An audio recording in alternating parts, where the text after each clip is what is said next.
Some people just know they could save hundreds on car insurance by checking Allstate first. Like, to check you got fresh blueberries to mix in with your morning oatmeal. It just tastes better that way. Yeah, checking first is smart. So check Allstate first for a quote that could save you hundreds. You're in good hands with Allstate. This content is intended for audiences in the U.S. only. Savings vary, terms apply. Allstate Fire and Casualty Insurance Company and Affiliates, Northbrook, Illinois. This episode of Handsome is brought to you by Wild Grain. Wild Grain is the first bake from frozen subscription box for artisanal breads, pastries, and pastas. Wild Grain's boxes are fully customizable to your tastes and dietary restrictions. I just got my February box from Wild Grain. As usual, I thought it was from a secret admirer, but it was from Wild Grain, and it's mind-blowingly delicious. I got English muffins to have for breakfast with some eggs, and then as a special treat, I indulged in the slow fermented cranberry pecan loaf. Would you say pecan or pecan? It doesn't matter. A slice of this thing is like dessert, and then you add jam. It's unbelievable. Are you ready to bring all your favorite carbs right to your doorstep? Be sure to check out Wild Grain so you can begin building your own box of artisanal breads, pastas, and pastries. For a limited time, Wild Grain is offering our listeners $30 off the first box, plus free croissants in every box when you go to wildgrain.com/handsome to start your subscription. You heard me. Free croissants in every box and $30 off your first box when you go to wildgrain.com/handsome. That's wildgrain.com/handsome, or you can use promo code handsome at checkout. This is a headgum video. Handsome, chatting with friends on the Handsome Pod. Chatting with friends on the Handsome Pod. Cheers. Welcome to the Handsome Pod. Hey. Hi. Hello there. Your handsome host, Fortune Feimster. And I am your other handsome host, Tig Notaro. And finally, I'm your other one, May Martin. Woo! Together again. Together again in the time of love. Guess what's around the corner? Oh, V-Day? Yeah. Valentine's Day? And guess what? I want you both to be my Valentine. Oh my God. No, I don't know if this is And the also curveball. Alanis. Oh, your t-shirt. Yeah. Yeah. Just, Yeah, I mean, to bring up bad memories. If you're trying to get me to be your Valentine, this is not the way, by reminding me of the greatest injustice of my life this far. The Alanis saga. No, you look I like the hat. I like the look. Thank you. Do you guys, in school, did you used to have to give a Valentine to everyone in your class? Yeah. Yeah. I think in elementary, maybe early days. Those are the days. And then when I got to junior high, it was like you could have Valentines bought for you. Like the student government would sell like a candy bouquet or something. Oh my God. And wait, you buy your own? And it's like for charity or something? You're supposed to buy them for whoever you have a crush on. Oh my God. So they'd be like delivered to the classroom? Let's just say somebody didn't have any candy. Oh no. Did you buy them for other people? I think you would only buy them if you had a crush or you were actually boyfriend and girlfriend with someone. Oh my gosh. But did you have a crush on somebody? Probably, where you're like, but I couldn't be sending it to old Angela or whoever it was. Old Angela. But didn't you have crushes? Girl in school. Didn't you have crushes on boys at that age? I did, yeah. That's for you. That's for you, Taylor. I can't stop thinking about you, Christopher. I would have sent them to my teachers. Mark. I did have crushes on teachers. Big time, yeah. Especially in 7th grade. She was so cute. Did you send her a bouquet? No, I think I asked her if she had a boyfriend, and she's like, that's personal information. Did you send her boyfriend a wreath on Valentine's Day? Did you send her boyfriend a death threat? Yeah, it's like, stay away from my woman. What are you guys going to do for Valentine's Day? Do you usually do a thing? Like, is it a thing in your house? It's not much of a thing in my house. What about you, Tig? Stephanie and I had our first kiss on Valentine's Day. Oh my God. So you recreate that? We have so many anniversaries. We have our first kiss anniversary, which is Valentine's Day. Mm-hmm. And then when we got together, and then when we got married. So we have 3 that we kind of celebrate. Yeah. Well, at least one falls on a love holiday. Yeah. But we've had such weird luck with spending Valentine's Day together. But this Christmas, we said, let's not get each other anything and let's have a special experience. Yeah. And so we're going to go away. And maybe it'll be around Valentine's Day, but I'm not quite sure. But we're going to go to a horror escape room. That's right. Yeah. We typically just go out to eat, and there's probably flowers or something. And then, but I think maybe this year we're going to go have a weekend together. Yeah. That sounds really nice. Yeah. Jax's birthday falls right before Valentine's, so it's kind of hard. It's like, do we do something bigger for the birthday or for your Valentine's? When is her birthday? The 2nd. Oh, okay. Have you guys ever done or been in a hotel that's done or is it a myth that anyone does this? The rose petals thing, where like I have been in that situation. Or someone's done that? I've done it twice. What? One was when I proposed and asked the hotel. I paid the hotel to put rose petals around the room. God. I talk about it in my Good Fortune special. Oh my God. We go into the room and the rose petals have been just strewn about in the most crazy, frantic way, like they got a leaf blower. Oh my God. And just like vroom, all over the room. And the rose petals were white. I always anticipated red, right? White is insane. White is like death. It looks like the duvet burst, like the comforter burst. And a lot of the rose petals were dead.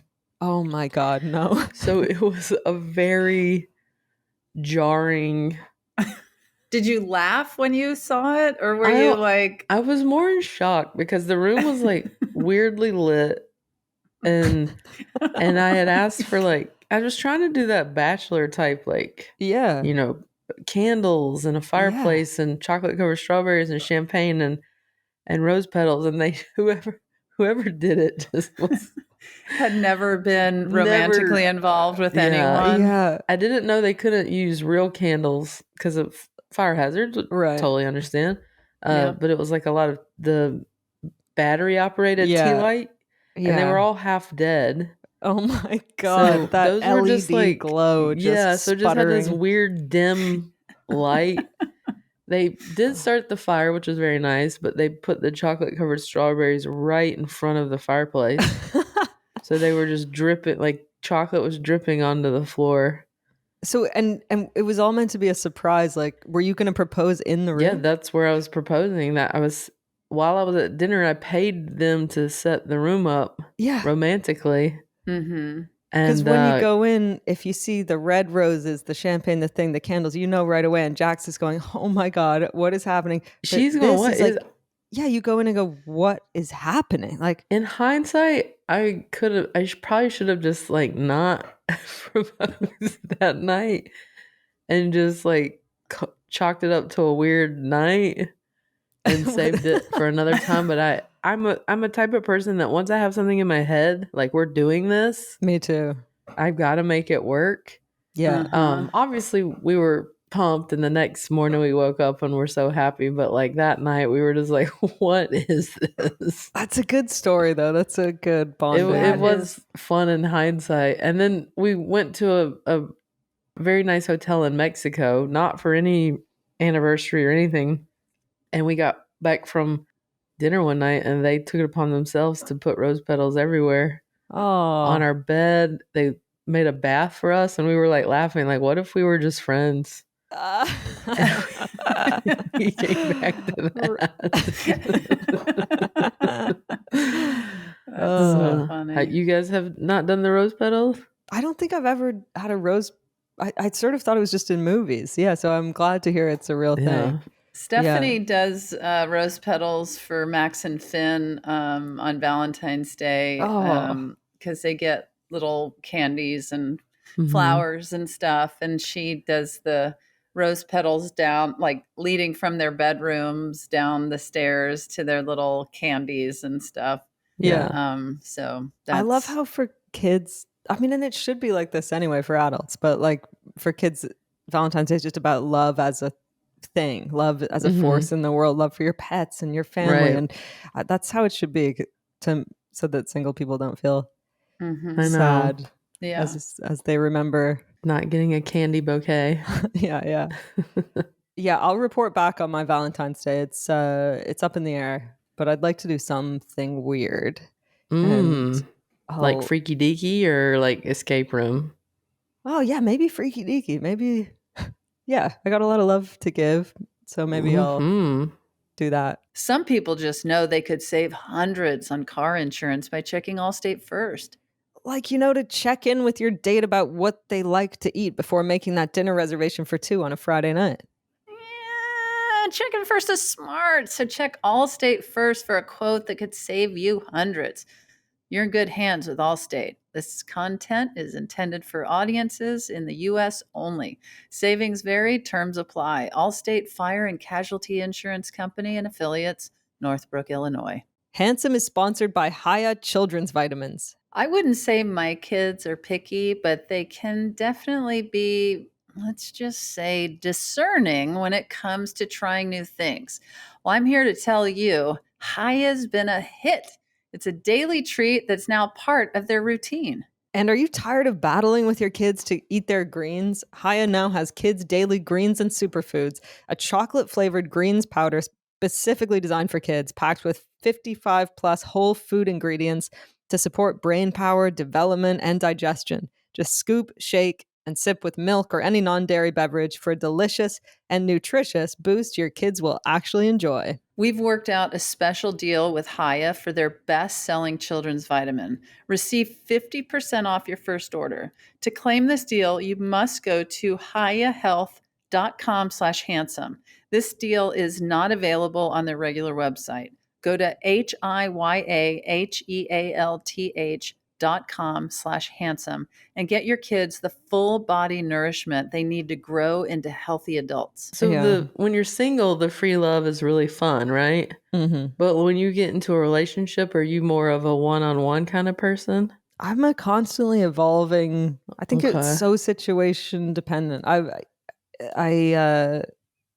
really depends. I think at the moment I'm like, don't ask, don't tell, but like I want like a primary partner, where I'm like building something with that person, but I have a fluid definition of monogamy, but I don't need to know about it. And so the person you are monogamous or that you is your special person, your main squeeze, you don't ask, don't tell, like they can hook up, but you maybe don't want to hear about it. Yeah. Like I'm just like, shit happens, and if I don't want someone on their deathbed to be like, God, I wish I slept with that. I think I've said this, that my example is always like a sailor in Portugal. Like if you're in Portugal and there's a sailor and you get that like burning feeling where you're like, I'm so turned on. I'm like, I don't want to. Just don't tell me. Like if it means nothing.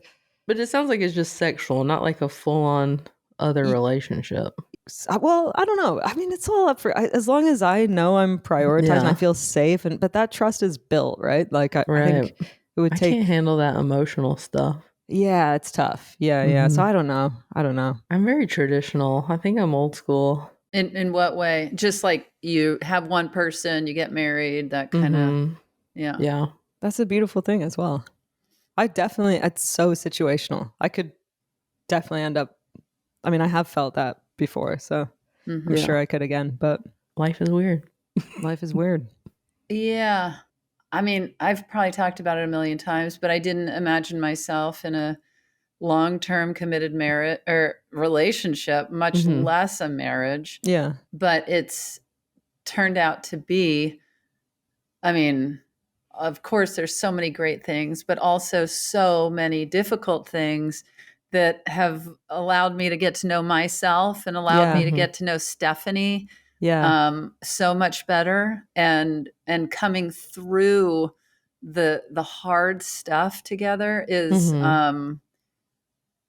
like, I remember our therapist telling us at one point that, like, you know, it can feel like your honeymoon all over again when you get through those really tough times. And it was so hard to comprehend that. Oh my God. But you build this rich, like the depth of feeling. And I've been listening to, have you heard about Let Them?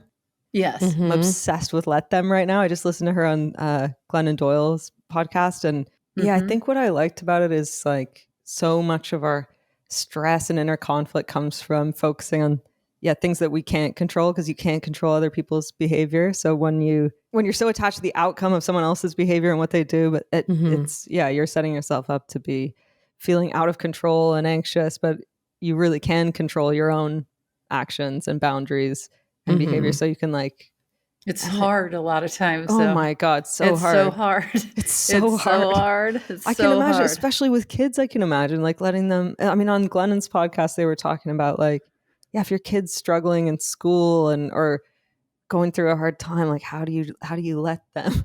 But it's like, yeah.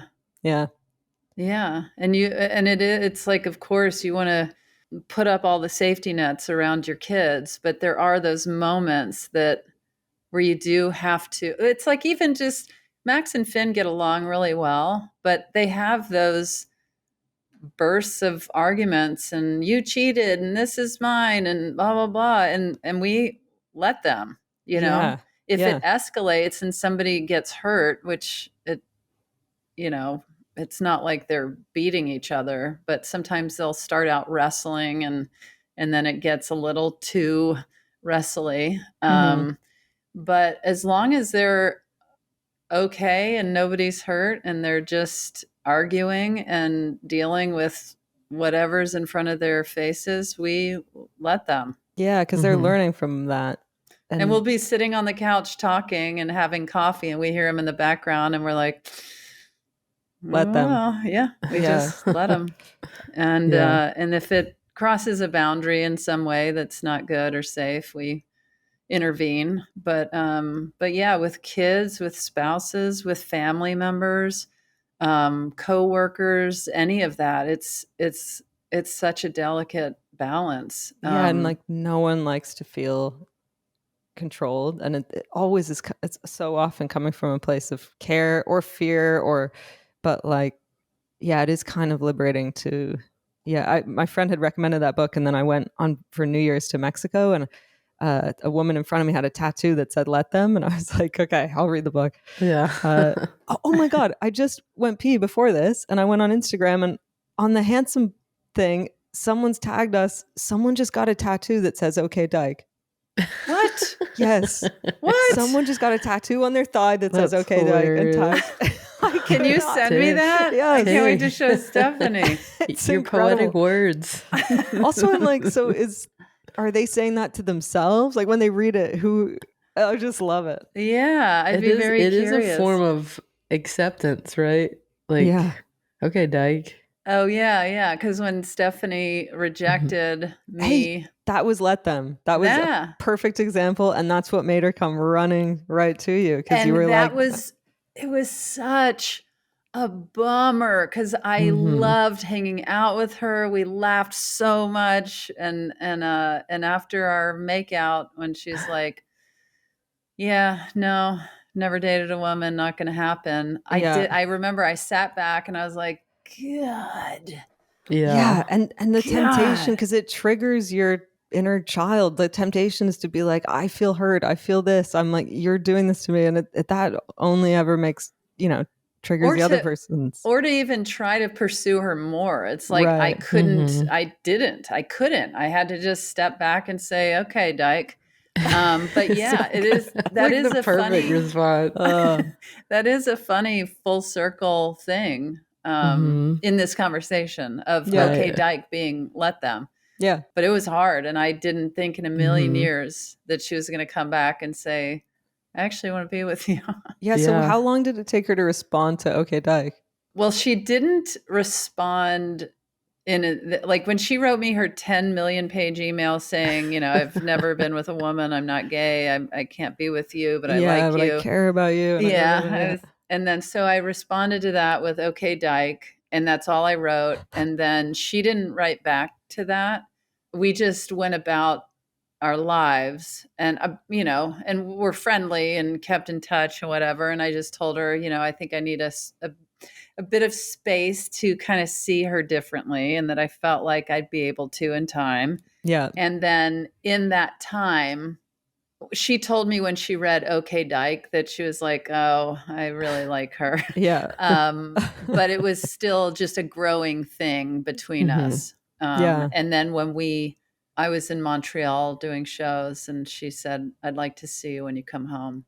So did your stomach get all butterflies? Well, I was scared. I was with a friend of mine and I said, wait, Stephanie just said she wants to see me when I get home. Mm-hmm. And he was like, oh yeah, she probably wants to be with you.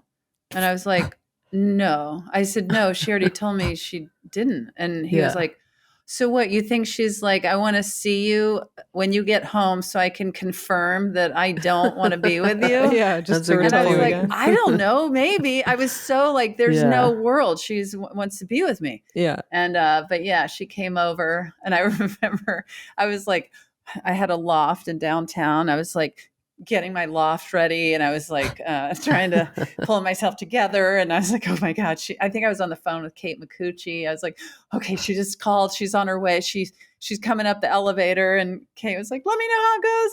And then of course I opened the door, I was like, hey, how's it going? And I had been in a complete spiral. Complete spiral. And she came and she just sat down next to me and so confidently just said, I want to be with you. Oh my God, I'm dead. Like a movie. Yeah, it is like a movie. And I was like, what? You want to be with me? Like, oh my with God. Little Okay, Dyke. So cute. Yeah. Oh my God. I should write a movie called Okay, Dyke. Yeah. You should. When I've posted it on Instagram, it won't let me because of Dyke. Oh, really? The words, yeah. Yeah, like these days it might with we're bringing it back. Anything goes now, right? Yeah, Mark Zuckerberg's. Yeah. Right. Anyways. Anyway, so yeah, let them. Okay. Let them. Okay. Okay, Dyke, let them. Yeah. We should get Mel Robbins on here. I would love that. Yeah. I've never met her. I haven't either, but I mean, she's all over my TikTok. She's everywhere right now. Truly everywhere. Yeah. Her book is, I think, pretty huge because it is empowering people in a way. I think that people needed it, because when, obviously two people have different needs or different ways of handling things, you feel so lost and like, I don't know what to do. I don't know how to handle this. So there was something I could even see when you said it, May, like you felt kind of free from a burden. Oh man. Like, when you say it, all of us have relationships, whether it's your parents or your friends, relationships that you wish were different and you wish the person was different, even though you love them and you're like, but they do this thing and I wish, and that takes up so much mental energy. Also, by the way, in case somebody is only hearing our podcast for the first time, what I didn't add in the story was maybe I mentioned it, but that Stephanie and I had made out. Yes, yeah, no, you did. Yeah. Okay. Yeah, you had your make out. Yeah, we had our hot, passionate make out, and then she wrote me the long email. If I didn't mention that, then me just calling her a dyke would seem a little odd. Anyway, just wanted to clarify that.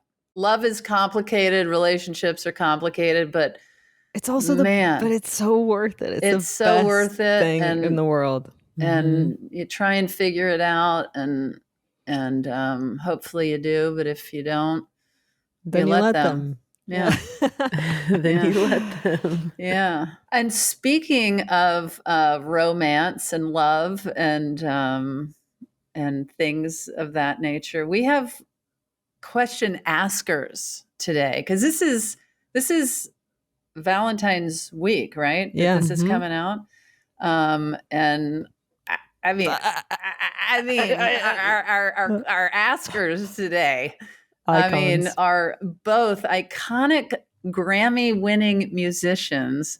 They're also a married couple, and their names just happen to be Edie Brickell and Paul Simon.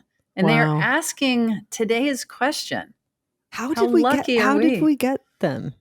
Well, I have to say, I grew up a big fan of Paul Simon, and then Edie Brickell, of course, came along years after. I went through a really rough time in my childhood, and Edie Brickell's album, Shooting Rubber Bands at the Stars, is, when people come up to us now and say, gosh, your comedy got me through, or your book got me through, or your show, or whatever. Yeah.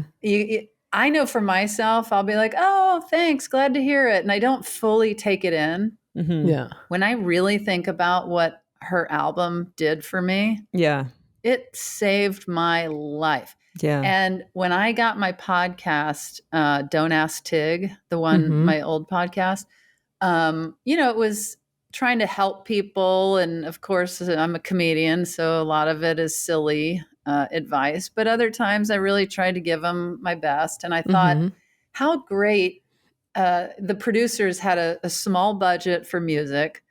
And I thought, gosh, I don't know Edie Brickell. I didn't know Edie Brickell. And I thought, how amazing if I could get her to sing my theme song, because she helped me so much. Oh my God. And then the producers called and they were like, she's on board. And then next thing I know, I was on a call with her and I was like, I did not think this was going to happen in a million years. My dermatologist is amazing. I'm obsessed with her. And at my last appointment, she let me in on a little skincare secret that she tells all her clients, which is that cotton pillowcases are not good for your skin. You got to ditch cotton pillowcases in exchange for Blissey's silk, and you'll see less fine lines and healthier hair in weeks. They're better than cotton, better than synthetic satin, which is cheap for a reason. With Blissey, your odds of a better night of sleep go through the roof. I'm a busy person, so I love that Blissey's are easy to care for and machine washable. They were voted the most loved gift of 2024. I give Blissey's to my friends and my family. They all love them. Their naturally hydrating silk fibers keep my skin moisturized all night long. And I wake up feeling fresh and rested every morning. With over 3 million sold, there's a reason why everybody's talking about Blissey silk pillowcases. And because you're a listener, Blissey is offering 60 nights risk-free plus an additional 30% off when you shop at blissey.com/handsome. That's BLISSY.com/handsome. And use code HANDSOME to get an additional 30% off. Your skin and hair will thank you. I love jewelry. There's something very magical about it. But I'm sure I'm not the only person out there who's had a bad experience with a traditional jeweler. You go into the shop and it's almost like they don't want to help you. And then you ask to look at something under the glass and the tiny little price tag has a terrifying, huge number written on it. It's time for a better jewelry buying experience. If you want to make buying jewelry feel as special as wearing it, look no further than BlueNile.com. Peace of mind comes with every Blue Nile purchase, thanks to some of the highest quality standards in the jewelry industry. Want to learn more about a particular piece? Blue Nile's jewelry experts are ready 24/7 via phone or chat. From tech specs to budget recs, they're here to help you find a piece that you feel really great about for yourself or for someone else. I bought my friend a gemstone ring with their birthstone on it just because I wanted to make them feel loved. And I love it. They love it. Whenever I look at it on their hand, it makes me happy. And also, forget buyer's paralysis. Blue Nile also offers 30-day returns and a diamond price match guarantee. Experience the ease and convenience of shopping Blue Nile, the original online jeweler. Go to BlueNile.com today. That's BlueNile.com. You don't get it if you don't ask, right? Yeah. Oh, and wow. so she did it. And then we have remained in contact so regularly. And I was telling her the other day, I said, you are like, I can't remember what I said, something like the best friend I've never even met. Yeah. Because everything has been over email and that kind of communication hasn't been in person. But they've offered us, their Yankees tickets or to come Wow. stay at their house Yeah. in Austin, checking on us in the fires, and just really, really like old school pen pals where you get really Truly. close. Yeah, we got to make this meeting That's happen. really though. cool. Oh yeah, I would love it. But yeah, so that's how this came about. So I was That's like, awesome. hey guys, I Yeah. can't how believe about it. throw me a bone? Let's hear their question. Yes. Hello. Hello. Hello, handsome. Aw. Come on. And our question is, What is something you always love about your partner? They're so The cute. best. I Oh my know. gosh. I like that they seem to have a lot of joy around each other. Yeah. I mean, and that's kind of at the heart of it, right? To be Yeah. But I bet laughing. they've had their tough times too. No, I You know how don't they think so. met? No, just kidding. How'd they meet? How? She was the musical guest on SNL and he was the host. No Oh, wow. way. And I remember reading an article that she said that their kids can go back and look at that episode. Oh my god. And there is the moment that she said she glanced to the side of the stage and saw him standing there. And that was the first time they made eye contact. And they were both like, hello. Whoa. Yeah. That's And she amazing. said that their kids can see the moment that their parents had love at first sight. That's wild. Yeah. Yeah, that's incredible. I rewatched The Graduate the other day and I thought it would be 30% less good as a movie without that soundtrack. For sure. And yeah. It's like Harold and Maude without Cat Stevens. I mean, Yeah. come on. Come on now. What And do I'm you- realizing I don't want That I'm you to single? be that you're single. Yeah. Oh my god, your face just filled with so much empathy for What me. I'm You're- it's realizing- like, and I'm realizing no, I can speak theoretically. Okay. Yeah. What do you like in a partner? I gotta say it is laughing. It's like, yeah, you're gonna be dead soon, so you gotta be able to have a laugh. It's such a turn on for me, and I think not for everyone. Some people prefer to like really connect intellectually or to have like a thing, but to me, it's you gotta laugh. And how perfect that Edie and Paul were laughing in their question. I know it was so nice, Yeah. and I guess, well, I don't know. I guess when you're younger, you value chemistry above all things, and then as you get older, values become more important and what you want for your life and that kind of thing. Mm-hmm. Yeah, Mm-hmm. that's a boring answer, but definitely laughter. I think I want to be Well, your cry priorities laughing. definitely shift, right? As you get older, Yes. what once was appealing to you as a younger person is not as appealing as you get older. Yeah, I want peace. Yeah. Yeah. Do you have a specific thing you're talking about, Fortune, that appealed to you younger that I may just touched on it. When you're younger, you're willing to put up with a little more chaos. Right. And because you're dating the people that are just meant to sort of be around temporarily, or, you're trying different things on for size. And so you're kind of willing to put up with that, like, unknown stuff and the like these big passionate fights, but that are like toxic, and Right. and you're on edge, or at least that was my experience with not every one I had, but some, and you just chalk it up to this is passion and this is yeah. Yeah, I got butterflies. I It's feel like, alive. no, but you're just in highly anxious. chaos. Yeah. Yeah. And it doesn't feel good at a certain point where you're like, I don't want this feeling all the time. Yeah. Mhm. Peace is very important to me. May just mentioned that. Like, my parents are good friends now, but they divorced when I was 12, and they had, I never saw them happy with each other. I never saw the love there. And so it created a very toxic environment, like chaos and fighting and like heaviness. Yeah. So I made a very conscious decision as a kid, even like I would say it, and it was subconscious too, where I was like, I will have peace in my adult life, hopefully with someone. That's my goal. But if I have to be alone, that will be what it is. too, Right. Because peace was so important to me. So yeah, as I got older, finding someone who aligned with that feeling was important to me. Yeah. Take, what about you?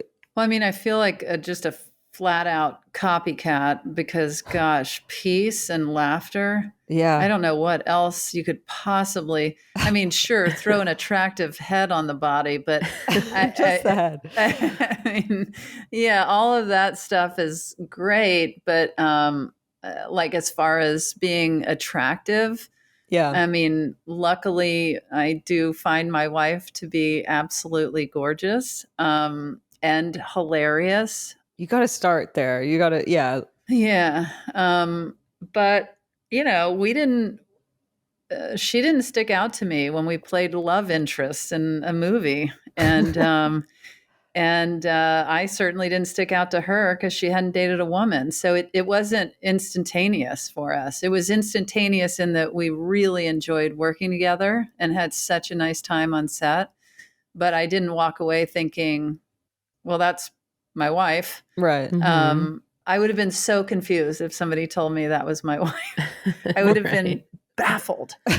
Yeah. The laughter thing kind of comes back to friendship as well. Like, it's so easy to forget that you have to be friends with your partner. And we give so much more grace to our friends sometimes than our partners. And we let our friends make mistakes and evolve. And because we're not as attached to their choices, don't affect our life as much. And they don't trigger that like panic, and yeah. So I think remembering and sometimes thinking, how would I treat my friend if they were?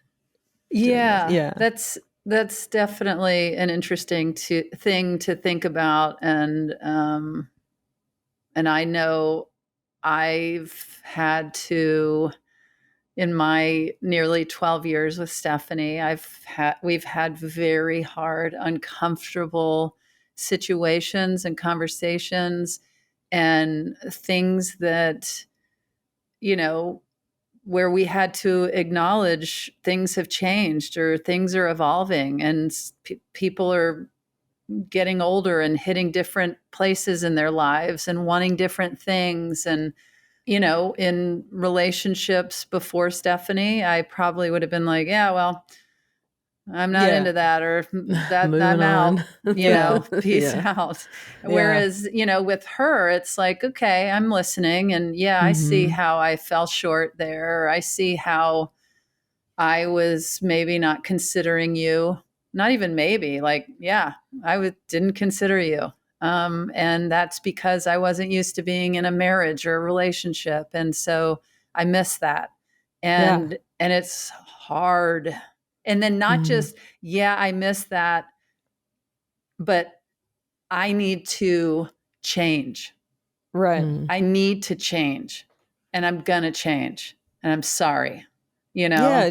And I mean, I loved what you said ages ago about how sometimes when you're fighting, one of you will start singing the fight. Yeah, that is so funny. We'll start singing a improv duet. I think if you have and air out our problems in the words. So good, like, because if you have an understanding between you, like, we're in this, and of course there's no guarantees, and that doesn't mean like someone can treat you like shit forever and you're like, well, I said I was in it. But like, if you're like, we have each other's backs, and then hopefully you can take the like intensity out of those arguments, because you're like, well, at some point we will have to resolve this, if you're working towards the same goal, and maybe you're getting there at different times, or you have a little different path to get there, and you can give yourself and each other the space to meet up at that destination that you hoped you'd get to. It's being public figures. People can project things onto your lives and onto your relationships. And I can only speak for myself. And the reality is, Stephanie and I have, I think, a tremendous relationship and are very happy, but we have almost not made it before. And we've really struggled in so many different ways. But I know we're both so devoted. And I don't mean it like we're just, we're we're going to push through no matter Yeah. what. You know, you both want it to work. We both want it to work, and we're both making ourselves very uncomfortable in those hard times to get the darkness into the light, so that we can move forward if there's a path for us, and there continues to be a path, and I hope there is. Always. And I think like if you truly know in yourself that even though it feels like the world would end if it didn't work out, if you know that you will be okay and that you love yourself, then it takes the terror out of when those fights happen and the thought of it ending, like the like hysteria of like, oh my God, I'm, like if you, because you will survive. Everyone will, you'll be okay. Like it'll be hell, but everyone will be okay. So it does seem impossible though. It does seem impossible. It seems absolutely impossible. It does. Yeah. It goes back to that when that piece is taken away.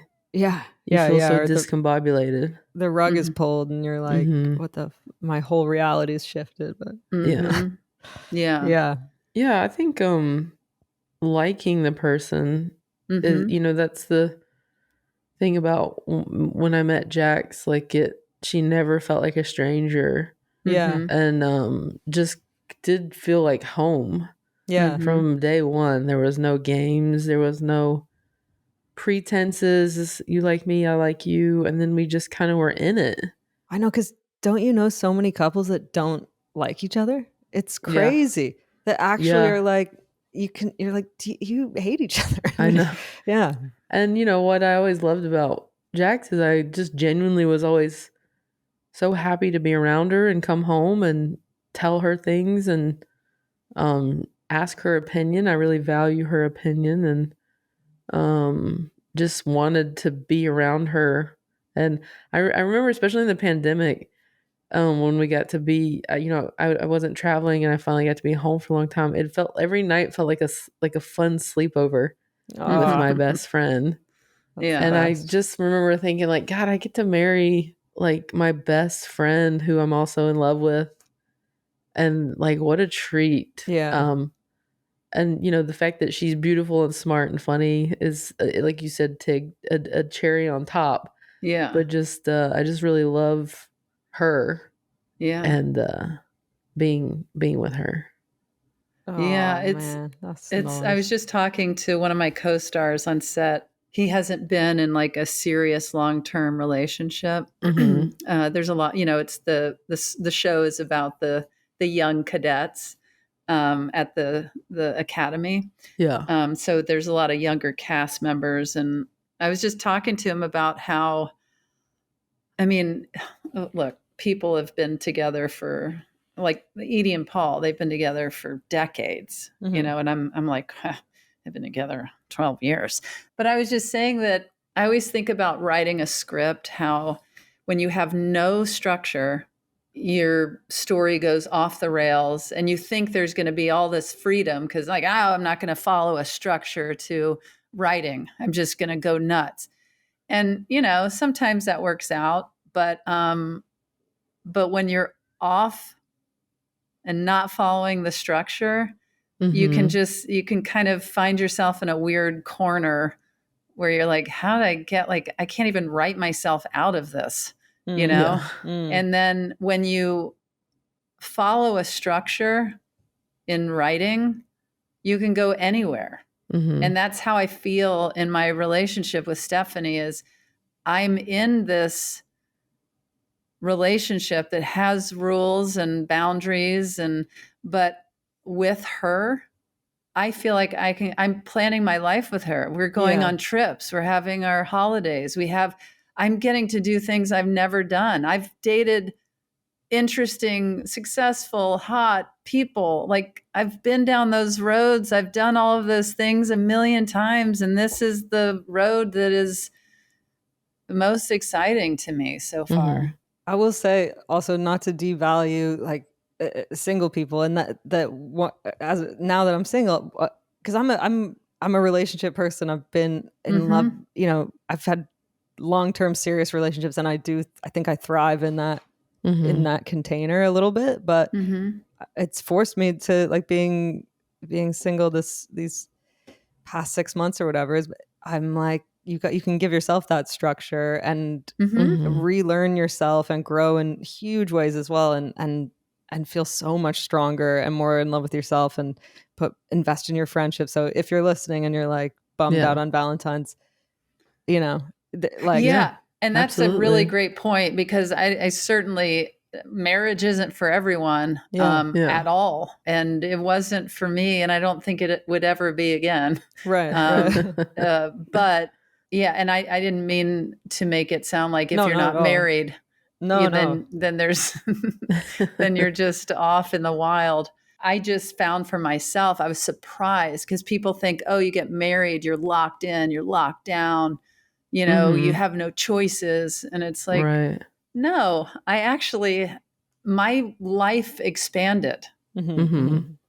Yeah. That's just my experience. But it is interesting. Like this is my first, we're going on 10 years. And before that, I think maybe a year was the longest. So I've had to learn a lot. It is there, you know, it is work at times. Like Tig said, like you reach points where you have to kind of check in and make sure what you want is lining up, because that does change. You're different people, and as individuals, you sometimes want different things. So you have to make sure you guys are both going towards that same thing. And so communication has been an interesting thing to try to figure out, because you're kind of coming as two people with your own individual wounds and childhood wounds and idiosyncrasies, and you're having to align those in a home and a marriage and make sure they keep aligning as you go and change. And it's definitely an interesting journey. I think people should voice note each other, because sometimes when you're in it and you're talking, something they say triggers you, or you're just thinking about the next thing you want to say, and so you're not. But like if you leave a 4-minute voice note of your feelings, and they can't respond for a couple hours, and they can delete it. They can delete it without before listening. Yeah, communicating, checking in. I would also say that I didn't think about, and nobody mentioned, like before you get into a relationship or marriage, really ask each other, how do you feel about kids? Really ask, how do you feel about money? How do you handle those? Like, how do you live? You know, how do you deal with your family? You know, that's why it's always good to kind of be together for a beat to see how the holidays play out, how the making more money, making less money feels in a relationship, how you raise kids. Yeah, there's so many conversations that I would have done differently. But those were the fun surprises. The curveballs. They were curveballs, and I was part of them. But I like that all three of us are like, laughter and peace are pretty big. And throw a whoopee cushion under the sofa cushion in the couples therapist office. You want to enjoy your life, right? You want you and your partner to be happy. Yeah, man. At the end of the day. So it's like, if you don't have peace, or I don't have peace, or we don't have peace together, what are we doing here? But maybe we don't have peace right now. Let's see if we can work through that. Like, again, it's just aligning what you want and being on the same page. But because it is easy to be like, oh, this is hard, I don't have peace right now, bye. But yes. I don't think that's the way. Yeah, that's not the way. You want to dig in and see what's on the other side of this. Yeah, because you could have that second honeymoon feeling. Yeah. Where you go, oh my God, we've just been so brutally honest with each other that everything's on the table, and there's this huge relief of like, yeah. It's really something. Yeah. Oh, well, I kind of want to date what we both like. of you. Yeah. Yeah, we like peace and laughter. Should we see what Edie and Paul like? Yeah. I love the sound of his voice. I will always love the tone, the beauty, and the soulful nature of that voice. Thank you. Welcome. And I love Edie's smile, and the way it breaks into her laugh lights up my day. Oh my God, Thank you, handsome. Thank you, handsome. Thank you, handsome. Aww. Goodbye, handsome. I like their energy together. God, yeah. Also, if you're married to Paul Simon, the tone of his voice is going to be pretty remarkable. And oh my God, and he sort of said laughter like that. Yeah. That joy breaking through. Oh, Biggie, what does Biggie love in a partner? This is my son Biggie that wanted to weigh in on love. Oh, Biggie. Give me a kiss.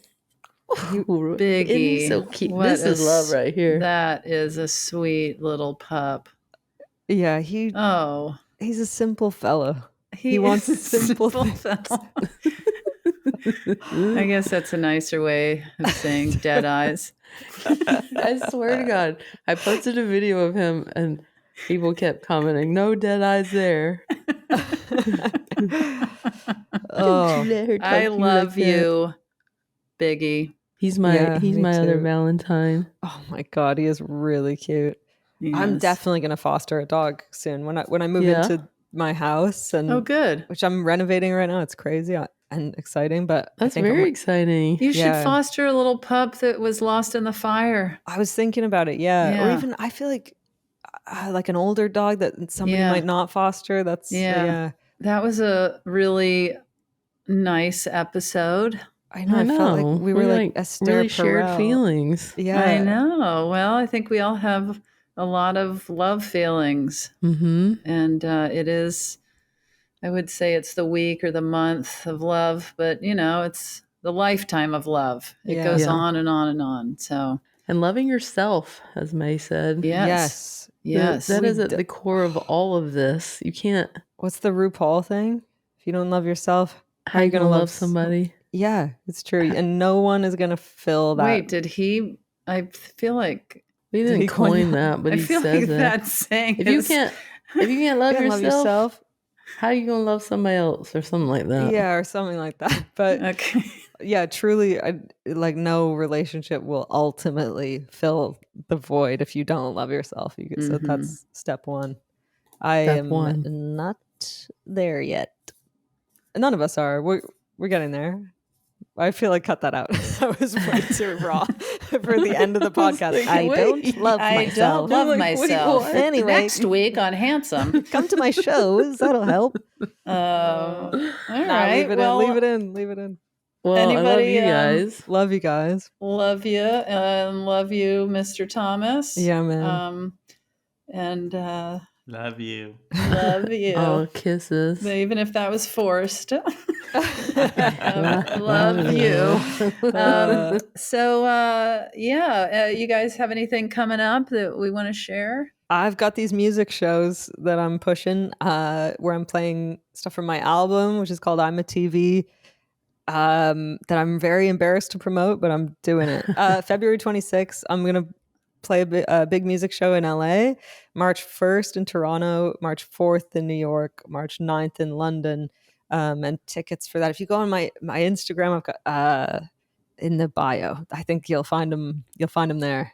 And I was just thinking, like, Edie and Paul didn't promote anything, but if you haven't heard of Paul Simon or Simon and Garfunkel or Edie Brickell, I'm gonna check out also Shooting Rubber Bands at the Stars because I've never heard that album. And it is a masterpiece, but also her sophomore album called Ghost of a Dog. Oh, these are great titles. Oh my gosh. Ghost of a Dog. Like when I thought Shooting Rubber Bands at the Stars was top, then she pulls that out. Yeah, check it out. Yeah, what do you got coming up? I'm just now finishing Starfleet Academy with the incredible Holly Hunter and Paul Giamatti. So many amazing actors on this series. And I'll be headed back to Los Angeles, probably Largo and Dynasty Typewriter.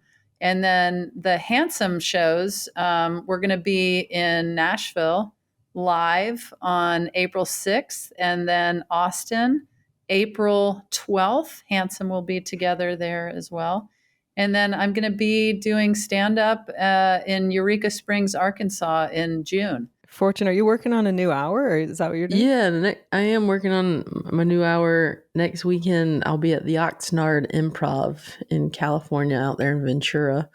Then I've got Irvine, California at their Improv, and Huntsville, Alabama. That's in March. And then I start my theater tour: Savannah, Georgia, Charleston, Phoenix, Albuquerque, Cleveland, Columbus, Greensboro, Roanoke, Baltimore, all those places. People are very upset that I'm in Roanoke, Virginia, the same night as Melissa Etheridge. I apologize to all of the lesbians. Lesbian explosion. That's so good. I have gotten some stern emails, and I did not know this. It was planned outside of my knowledge. Knowing you're going to turn up on stage at the Melissa show. You're going to sing "Come to My Window." So yeah, I've really worked the lesbians up in Roanoke, but sometimes it happens, spot. You guys. Sometimes you can't avoid it. Yeah. But be proud of yourself when you sell it out. We'll see. I don't know how many lesbians are in Roanoke, so yeah. Well, they'll head over there. Straight people, you got to come through. Well, this has been delightful. Absolutely. Yeah. And I hope that everyone has a great Valentine's week and day and life. And until next time, keep it handsome. Some people just know they could save hundreds on car insurance by checking Allstate first. Like, to check that the mushrooms you just picked in the forest are actually the edible, non-psychedelic variety before incorporating them into your harvest stew. Yeah, checking first is smart. So check Allstate first for a quote that could save you hundreds. You're in good hands with Allstate. This content is intended for audiences in the U.S. only. Savings vary, terms apply. Allstate Fire and Casualty Insurance Company and Affiliates, Northbrook, Illinois.